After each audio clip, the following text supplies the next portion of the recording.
Hey folks, this is Nick. I'm here with Amanda Vanhoozier of Bishop Hill Farm Flowers.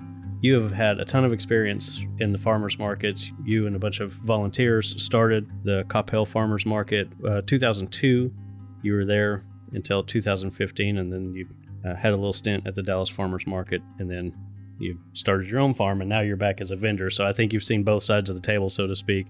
We had a conversation a while back about the early days of the Dallas Farmers Markets, like when it first started and whenever it first started. And I think we got up to the 1940s whenever that kind of started. And there's just, I think you had a good mental archive of just some of the stories. And my main takeaway was this is where the notion of true competition at the market was. And we spend a lot of time on this podcast talking about, don't view this as a competition mindset. I mean, I always viewed competition as, hey, we're all in this together.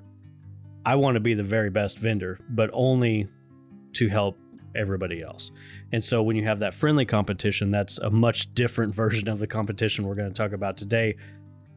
But as I was going over that with you, I was like, this is really eye-opening as to why some of that is so fierce and so at one point you called it raunchy. so I just think these stories are important to rehash. And this is not first person account, but this is things that you ran into as you talked to hundreds of farmers over the years, a lot of people that had gone to the market their entire lives, often for multi-generation. I think you've seen a lot of behind the scenes stuff. So it's story time.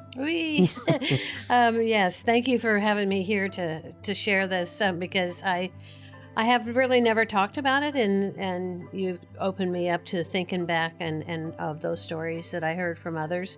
And I'd say it's all hearsay. It could be that somebody was a child when they went to the market, and then it was their parents talking about when they were a child. So we're skipping a few generations in these stories. So you know how that goes.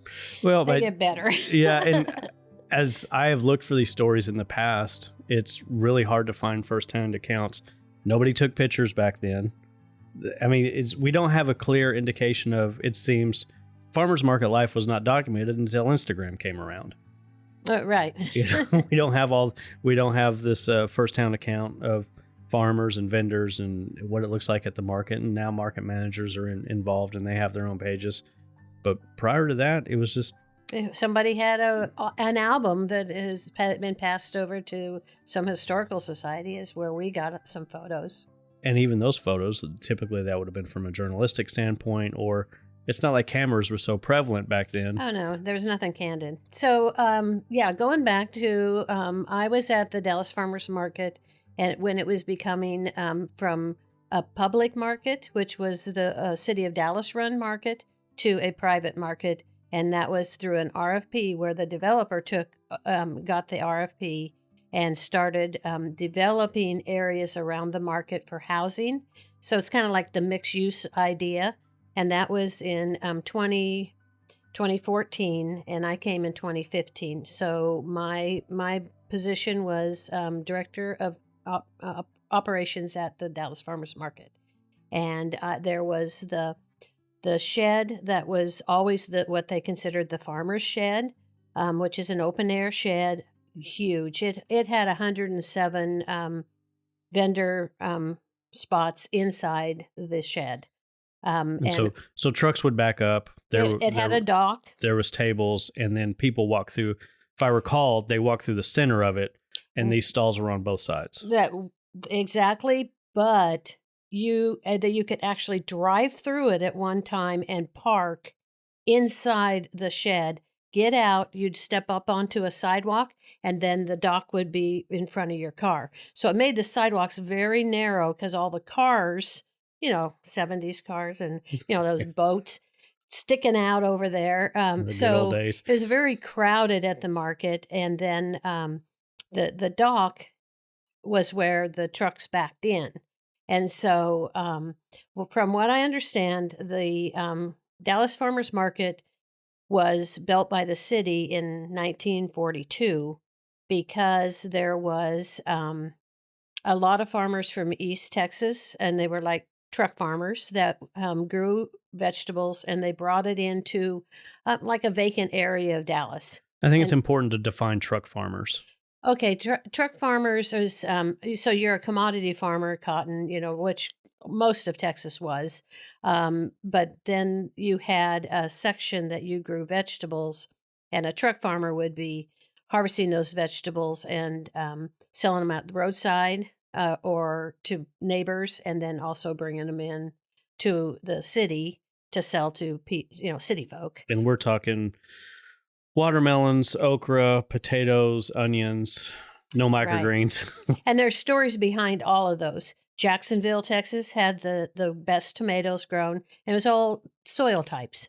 So, I mean, Jacksonville tomatoes is actually, I think that's their mascot in Jacksonville. Noonday potatoes came from Noonday, Texas, and around that area, those became their potatoes. Pittsburgh peaches is a big thing. Yeah, so there was and so that was your location and your locale was really important. So they started coming in, and then the city said, well, let's get this under management because they were coming from everywhere and trying to, park in different places. And so they built this one shed. And from my understanding, the farmers would come the night before so they could get in line, first in line, to pull their truck into the shed when the bell rang in the morning. I think it's important to note that a truck farmer, given that it was a commodity type situation where they're going to plant cotton, it's going to be several months before the harvest. This was almost like a weekly revenue generator. So that weekly revenue, I mean, It was important. that goes to fuel some of these ongoing monthly, daily, weekly expenses that these farmers were incurring. This was a fantastic way to supplement that income. So we're already seeing diversified income streams. Oh, yeah, way Then. back. Yeah. And a lot of them, had eggs, or they would bring in live chickens. I mean, they were doing animals too. I mean, that was all a part of whatever you're bringing from the farm. And it was always also bring the whole family. It was an outing from the farm to get away, and we'd go to the Dallas Farmers Market for the day. So they'd arrive, sleep in their trucks, and when that bell would ring, this is you're talking competition. The the front of the shed, those docks were the coveted best docks because the people came in from that side and they would stop at the first farmer. They thought I kind of like develop relationships and you're going to get your customers to come down to you. But that was the thought that I got to rev my truck, bell rang, here we go, and there would be trucks hitting each other's trucks, fist fights on the floor to get to those docks. And that was this idea that those first docks were the best docks at the market. So Which you still have that idea these. when I was there in 2015, if you're placing your vendors, and those at those front docks were like, this is it. But those are third generation being there, or fourth generation being at the market. So that was the other piece of the competition. And I guess let's just stop there with that. Enough was like, we're in a fight to get our customers, and we have to, and there was superstition. I felt like superstition in what was the how you had got customers. I want to table that just for a second. Okay. I want to come back to it right now, today, 2020. We can get up, go to the market on Saturday. It's a whole different clientele than what was going to the market in 1942. You had mentioned to me that there was buyers coming as far away as Kansas City to come here. Who was actually shopping at this market? It wasn't set up for what a farmer's market is today. So I think it's important to really look at, this is higher volume, not necessarily, mom and pop coming down to shop for their meals for the week. Yes, higher volume. A lot of them, like onions came in big bags, and those bags of onions, were 4 feet tall, 50 pounds plus. yeah, which you see on semis coming in from Vivaldi or, I can't say it. Those, so they had bushels too, your basic bushel baskets. And so they had bushels of potatoes, tomatoes, and you bought a bushel or a half bushel. And I know that canners, people like a homemaker would come down and buy when the tomatoes came in. You wanted to get those tomatoes because you were going to put up tomatoes or sweet corn, put up the sweet corn. So everybody was putting up food in the 40s because you didn't have the kind of stores you had. And interesting enough, I moved to the Dallas area, and it was in the 80s. And at the Minyard store, I'd say, "Can you get this?" Or, I was looking for some sort of vegetable. And they would go to the Dallas Farmers Market and pick up produce for the grocery store in the 80s. So it was like, it became actually the beginning of the Dallas Farmers Market spawned produce houses all around it. So because produce was coming in, then people started saying, "We'll buy the produce from the farmers, we'll put it in our produce house." And the produce houses were elaborate. I mean, there was one next door when I was there that we were taking down. And so I went into it. It had been vacant. And when I went in, you went downstairs, there was the gassing chamber for the ethylene to green up or ripen tomatoes, avocados. They had a catacomb of underground where you could move produce between produce houses underground down in there. So it became big business. We're talking refrigeration and Oh yeah, coolers everywhere, docks for trucks to pull up. this is a 24-hour operation as well. All the time. And so, in the 40s, it was farmers bringing their little, truck in, or a bigger truck, but they were still not semis. That all came later in the 70s, 80s, when you start trucking more, there was just much more people that lived in Dallas, more grocery stores. So it became a big warehouse district all around the Dallas Farmers Market. So it spawned a great business. It's interesting to note that late 40s, early 50s, this growing suburb, people are coming back from the war. You still have that generation of homemakers that are putting up cans. They know how to cook.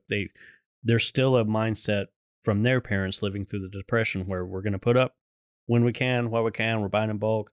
We're saving the jars. All of the things people want to do these days, coming out of that need from the Depression, you're selling to people that still know how to cook versus now it's far and few between. Or you look at a basket of tomatoes that have 5 tomatoes in it and you're like, "Can I just get 2?" Right. Because I'm only going to eat tomatoes tonight. Well, and that just shows, if you're buying 2 tomatoes at a time, that shows that we're using this for sandwiches, we're maybe putting it in a salad, versus in the 40s, we're putting it up, we're going to use this for stews, we're going to use it for soups, we're going to use it for tomato sauce.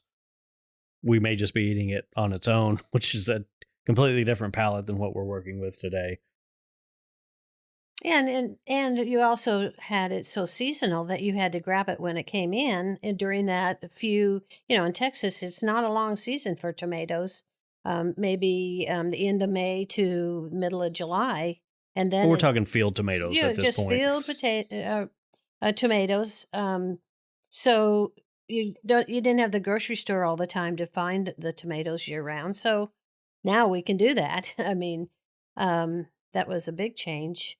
Most of them kept all the produce stacked high on those trucks, and then the dock. And really, you didn't see the little baskets of little portions at that time. It was bushels.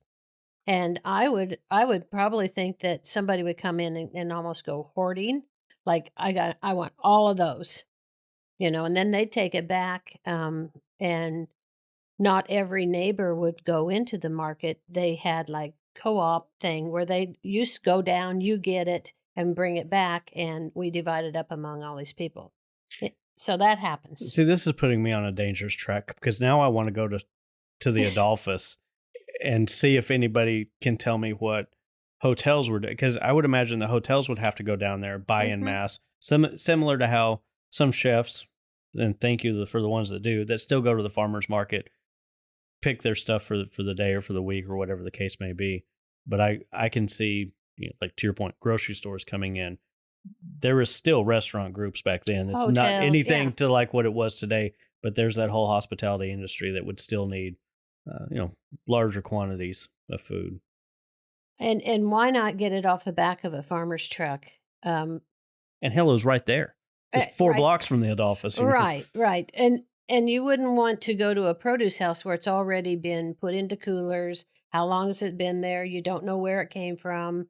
Of course, we're all about who's the source of the food. And maybe during that time, you didn't even think about that because you knew the source. Well, I'll tell you what else you didn't think about was holding temperatures, any regulations whatsoever. Oh, yeah, I can't imagine. Oh, yeah. Some of those pictures outside of produce houses, they had stacks of crates that were just like, of course it's, pieces falling off. And it was like, there it is. So 5-second rule gets real extended. And when I went to the Dallas Farmers Market in 2015, that amount of waste and produce hanging around was quite appalling. A sight that you don't see because you're on the other side of the dock, but you didn't go in the backside and see what was really happening. And you're not referencing like the Saturday market that people may associate with farmers market. You're talking about those warehouse district attachments that they're going through. I'm skipping all the way to 2015 because I was there. And yes, what's behind the scenes was not what you see on the front. And that's at the market. And actually, in 2015, when I arrived, they had just, in August of 2014, had just removed the drive-in through and park. And there were still older people that came to the market that would try to drive in, because we always did that. And they were so upset they couldn't drive in and park and get out at their favorite vendor and pick up their stuff and get back in their car. And so we had to put barricades up to keep cars from pulling into the shed, because we were going to fill it out with vendors down the middle. So you could, and it was park and walk. And so that, number one, was upsetting to customers who had always gone down, found their vendor. And in 2015, so there was a change from the 40s, 50s, going into the 60s to 80s, 90s, 2000s, a big change in farmers. And I want to make it super clear that some of the stuff we're talking about, the docks itself was, hey, this is the Saturday market. This is where Joe Blow could come up. But at the Dallas Farmers Market, there was this other whole outer ring, and that's where the produce houses were. So when we're talking about the waste, this is the produce houses that, by and large, it's a kind of like a club. You have to know it's there and have to have a reason to be there. You're not going to go up and buy the 2 hypothetical tomatoes. So it's almost a market within a market type situation that we're referring to sometimes.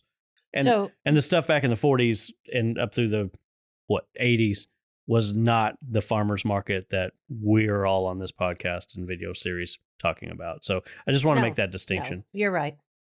Yes, it's a district. It was a farmers market district. You had to be a wholesale, you had to have a business to pick it up there at the produce houses. And I would imagine different buyers had different price points, and it's a commodities market. So I could see a lot of hollering, and this is all pre-dawn hours as well. And that is why they had the bell. A bell at Dow, it's a commodity. So when the bell rang, then the market would start.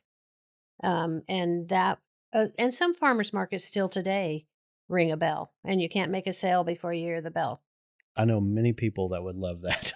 I mean, because it's hard to get earlier and earlier. It's hard to go and set up and try to, do everything you need to do as a market vendor. And you got that one guy or that one lady that's always early. 45 minutes early. Pulling at your coattails trying to get something. It's tricky. And these are all open air no matter where you go. So it's always something. Yeah, but the bell was the thing that, sparked so that's the other urgency of the competition was, that we're waiting for the bell rings, we gotta be there first, and the customers too. They were lining up to get in there so they could get the best as it comes in. I want everybody to understand I've got the best job in the world where we get to have these conversations off camera, decide, kind of what we're talking about and sometimes bring stuff in, sometimes not. But we were talking earlier at breakfast about some vendors, and I'm talking about markets these days, they just don't show up or, hey, I ran out, I'm going to bounce early. I think the work ethic was so different then and the urgency to get there was so different.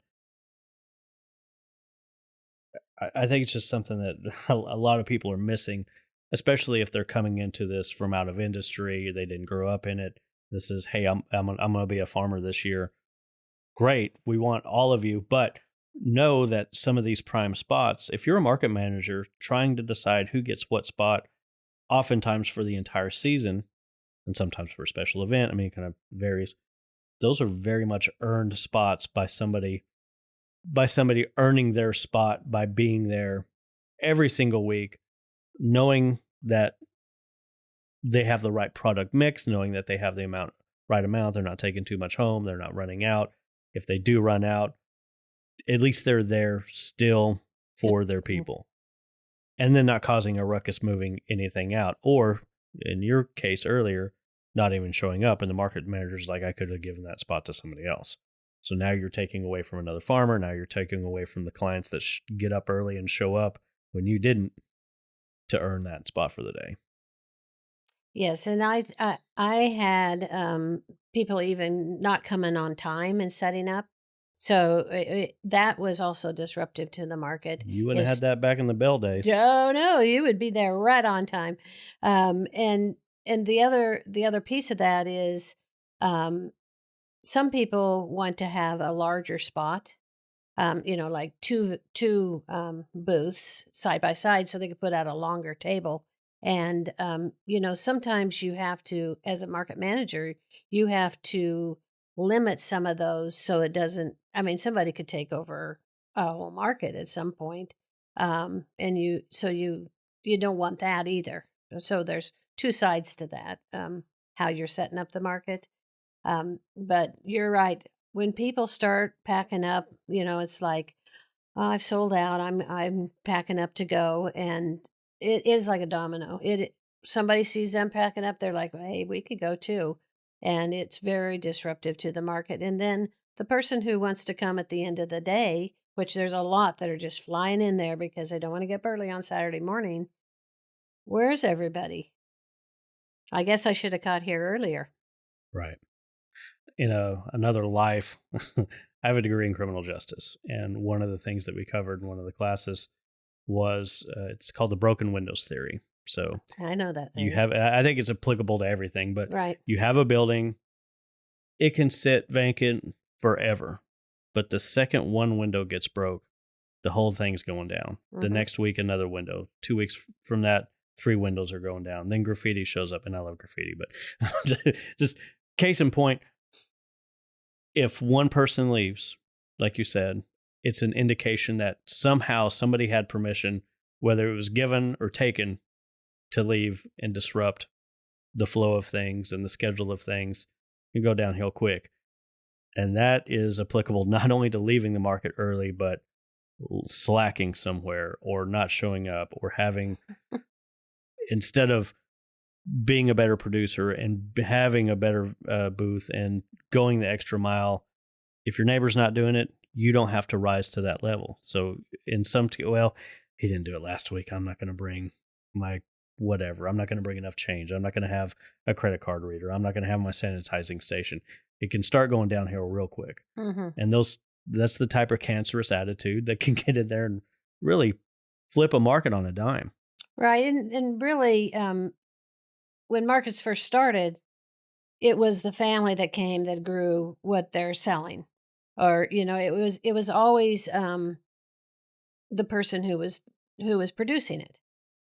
now you have a producer that's sending workers to different markets, and you're setting up at a multiple markets, and you don't always communicate with that employee to be on, be up there. I see a lot sitting back with their on their phones, and it's like set that up for them to make the sales, but also get some sort of commission on that, so that that employee has bought in and knows the product and can talk about it. And I think that's way different, even in the last 4 or 5 years. Is the it's not the person making it that's standing there. So the trade-off is we don't have pictures from back then, but we had people off their damn phones and making the sale. So what would we have rather had? Yeah, well. I've got some things that we've discussed in the 80s where I feel like we've kind of gone through mid-50s. Anything we need to cover in the 60s and 70s? Well, I will say that at the Dallas Farmers Market, there was the day market, and it was open every day, 6 to 6, sun up to sundown kind of thing. Open every day, even in the winter. That's the way it was. There's also what they call the night market. So the night market is people coming in, usually Sunday through Sunday night to Monday morning. And that would be for people to pick up for the week to sell. So if you know of these little cities that have farm stands, or you have a little grocery market, you would go on Sunday night into Monday morning and pick up your produce for the week. And then the farmers would be back on Thursday night through Friday morning for the weekend. And they would stock their farm stands or roadside stands for the weekend. That's where they were coming from, even from Kansas down. And those roadside stands you see all over, that's what was stocking those with produce. Which have been replaced by Dollar General. That is right. Yeah, all of those small towns. All the small towns had a little shopette, little grocery store. Wasn't aware of the term shopette until I moved to East Texas, but there you go. But they all had, each town had this little place that you could. They had a little deli counter. They had produce. They had your canned goods. It's a smaller version of a grocery store, right? All of which have been replaced. But that's where these people came. Well, and you also, had Walmarts and so it changed. So when you're talking about the 80s, that's where, like the 70s, 80s, that's part of that change. Also, family farms were being purchased as corporate farms, and there was a change in agriculture during that time, and not as many farms were coming in. So if you were a kid if you were a child of a farmer, and you came to the market as a child, through the 50s and 60s, and then your parents are passing away, and you've got this little farm, then it's being bought out. You know how to grow tomatoes. You know how to be at the market selling the tomatoes. You have the overalls, and you want to continue that market feel. So it became very clear. You go to a produce house, which is now semi-trucks bringing it in, planes, because produce is going to come in for everybody. And you would buy the produce, and then you would resell it. And you didn't know where it was coming from. But when people walked up, because they had always bought from you and your family. They had always bought, and the family name on the banners and all the pictures from 30 years ago are still part of that. So if you were a child coming to the market with your grandparents or your parents, you continued as an adult to go to that vendor and buy, and they would know that they grew those tomatoes. And the vendor, it's really easy to slip into, yeah, I grew them. And here's the thing that I want to make crystal clear. This is tough. As your family was bought out, that means that little plot that you were doing the truck selling from was eliminated, because these bigger farms needed every square inch to get their investment back. You couldn't grow your own anymore. Right. So as you're being bought out, and as you're still young enough to have a career, what else are you going to do? No, my grandparents, my parents, maybe the great-grandparents were there at the market. And you were a market rat and you wanted to be there too. That's what you knew. The same love a lot of us have for going for the market is the same thing that they had. Yeah, the customer, the vendor had the same stories of being at the market, but when you flash that much money around from being bought out, I have a hard time being super upset about wholesalers, and I always have. Oh, yeah. Because here's the thing. And if people don't think I am not the biggest fan of local food, then go back and listen. But everything has its place, right? Dallas has 7 million people at this point, or probably more now. All of these people are having to come from somewhere. As East Texas farmers are dwindling, sold out, buying off, unfortunately passing away, there's less and less being done. The only thing we can do in some regards is truck this in. There's a big advent that we're all involved in of feeding locally, but it's to a very small section of this 7 million people. Right. Or dilute that down to your market or extrapolate up that to your market. But we can only feed so many people. Right. Salinas Valley, whatever you think of it, there's still a need for it. And it's not going away anytime soon. So instead of standing up on a soapbox and raising hell to the rafters, why are we not just talking to the people that need to hear from us anyway? Personally, I have I want the small farms to succeed.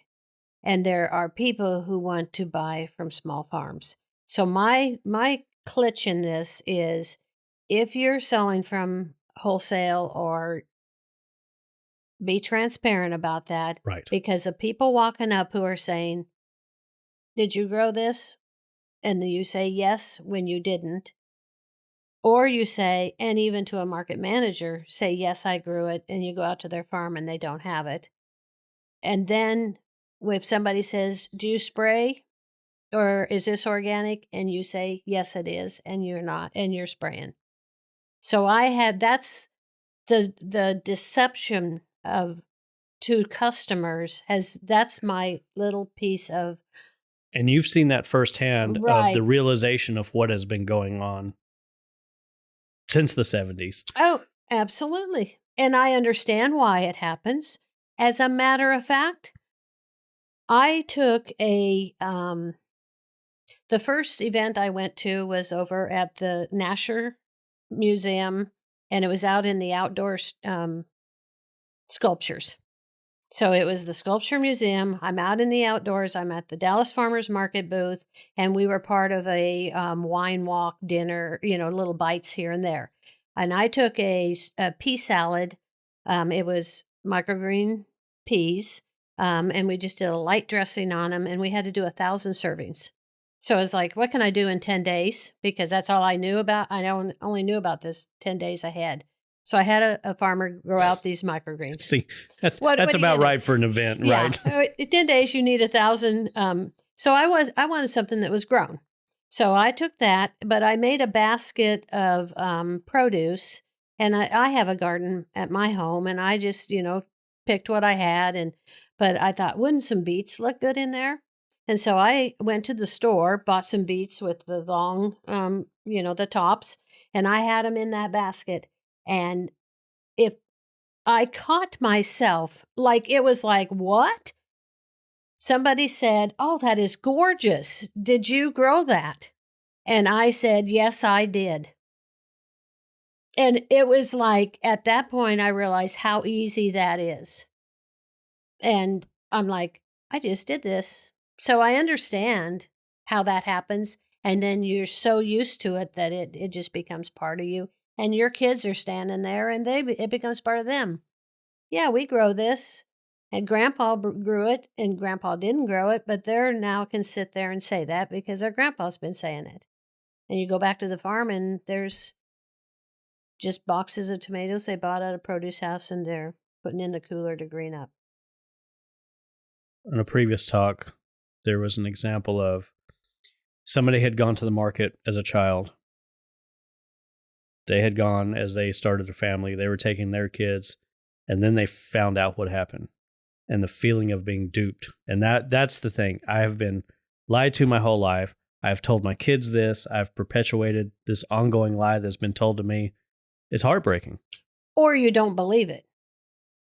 You say, no, I know they were farmers because my grandparents said it. They've been buying from this family farm for 50 years. My grandparents, and you're telling me, I don't even know you, that farmer isn't here anymore because they weren't growing it. So my granddad lied to me? So the owners, the new development, the investors wanted to make it a farmers market where people, and it was during the time of everybody want to know their food and where it comes from, and all the signage had to be right. And so that was part of what I was doing, was changing it to real farmers. Well, when you started winding it down, there were very, very few farmers, and the families that had been there for generations had to leave. And the customer whiplash was unbelievable because of that thing of my grandparents told me. And so they'd come to the market and they'd be very, very upset. Like spitting on you upset. I mean, it was daily, a daily beating from customers not understanding. And, you tried to explain it and it doesn't make sense. Something that you think is right or the way it was, you can't hear it. Your mind can't even wrap around it. And you want it. You want it to go back to the way it was when you were a kid. And, this is just the way the world's going right now, is things are changing. And that was really hard to work with. And on top of that, there were two of the other sheds that were pure resale, like they had boxes and boxes. It was more wholesale resale. Those two sheds had to come down so that the developer could put up these fancy new apartments. So that in itself is, it's like taking down trees to put up a parking lot, or, the whole development's coming in and it's ruined our community. So all of those feelings just were all just swirling around at the market. Do you think it was from that pendulum swing of... Because I think there was a moment in time where all of a sudden, knowing your farmer, knowing where your food comes from, it was a very new notion at one point, not too long ago. I mean, I've been in agriculture for 9 years at this point. But you seeing it beforehand, there had to have been a time where farm to table wasn't a thing, right? Now, you had outliers. You had Alice Waters in Berkeley. That has been doing this. Way outlier. This has been doing this forever. And we made the comment that she had a hard time starting this in Berkeley, for God's sakes. Right. So they're farm to table, although not an entirely new concept, it's new concept as in mass market appeal. But I think when it took over, I think it quickly became diluted. Now, we're also in a period of time, post-pandemic, people are way more conscious of what they put in their bodies. There's this whole wellness and fitness aspect of it. There's this whole local economy aspect of it. I think finally we're at a place in society that we're factoring in more things than just, hey, can I go get some food? It's, are we sending our money outside of this region or this town? Are we doing the best thing for the environment? Are we doing the best thing for our bodies? Are we doing the best thing for our pets? There's, oh my gosh, it's over and over. With the increase of flower farmers, are we doing enough for our own mental wellness? Are we saving the bees? Are we getting our coffee locally roasted? It's very, very different now than where we first started this conversation. I'm going to end this podcast right now because the other thing that we were going to talk about was farm to table. But I think this gets us to a point where we had this romantic notion of what our grandparents did and how things used to be. And with the reinsurgence of people wanting to get back to the land, how far back does that extend to? The 1800s? Because it damn sure wasn't the 40s, as we've clearly demonstrated. Yeah. So we've talked about how farmers markets evolved, at least in Dallas, but I think it's a pretty good blueprint for a lot of places. And you can certainly extrapolate where the farmers came from, how they went away, how it affected the local market, how people started to view food. Next week on the podcast, we're going to talk about the farm-to-table movement.